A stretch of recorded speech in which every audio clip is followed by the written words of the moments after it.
केंद्र सरकार ने मंगलवार को केंद्रीय मंत्रिमंडल की बैठक में 8वें वेतन आयोग को मंजूरी दे दी। ये फैसला लगभग 50 लाख केंद्रीय कर्मचारियों और 69 लाख पेंशनधारियों के लिए बेहद महत्वपूर्ण है।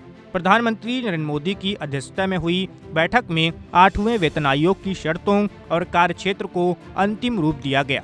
इसके तहत आयोग के अध्यक्ष और सदस्यों के नाम तय कर दिए गए हैं।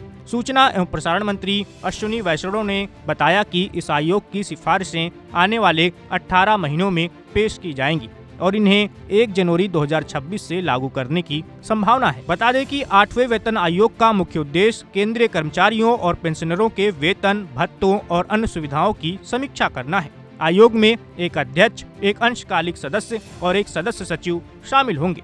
इस बार आयोग की अध्यक्षता सुप्रीम कोर्ट की पूर्व न्यायाधीश रंजन प्रकाश देसाई करेंगी।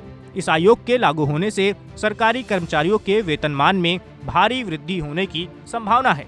7वें वेतन आयोग के तहत जहां न्यूनतम बेसिक सैलरी 18,000 रुपए थी, वहीं 8वें वेतन आयोग के लागू होने के बाद इसे बढ़ाकर 44,280 रुपए किया जा सकता है। इसी तरह लेवल 18 के कर्मचारियों की वर्तमान सैलरी लगभग 2.5 लाख रुपए है, जो नई सिफारिशों के बाद बढ़कर 6,15,000 रुपए हो सकती है। इससे न केवल कर्मचारियों की आर्थिक स्थिति मजबूत होगी, बल्कि उनकी जीवन शैली और काम करने की प्रेरणा पर भी सकारात्मक असर इसका पड़ेगा। बता दें कि 8वें वेतन आयोग में केवल बेसिक सैलरी नहीं, बल्कि भत्ते, पेंशन और अन्य सुविधाओं का भी व्यापक रूप से आकलन किया जाएगा। इससे सरकारी कर्मचारियों की वित्तीय सुरक्षा और भविष्य की योजना बनाने में मदद मिलेगी। इसके साथ ही पेंशनधारियों के लिए भी राहत का वातावरण बनेगा। लगभग 69 लाख पेंशन धारक इस फैसले से सीधे लाभान्वित होंगे। विशेषज्ञों के अनुसार 8वें वेतन आयोग की सिफारिशों के लागू होने से सरकारी कर्मचारियों के लिए वेतन और भत्तों का ढांचा अब और अधिक पारदर्शी और संतुलित होगा।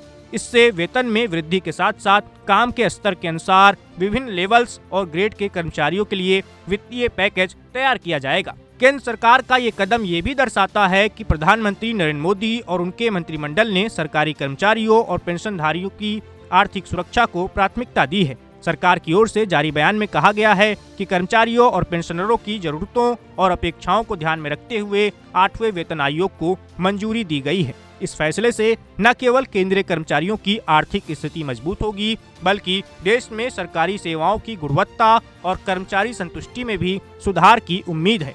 कर्मचारियों और पेंशन धारकों के लिए ये ऐतिहासिक कदम साबित हो सकता है, क्योंकि पिछले कई वर्षों में पहली बार वेतन और भत्तों में इतनी बड़ी वृद्धि की जा सकती है।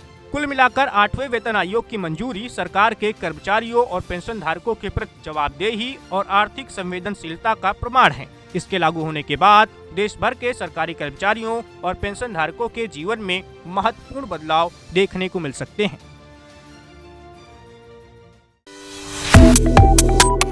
Subscribe to One India and never miss an update. Download the One India app now.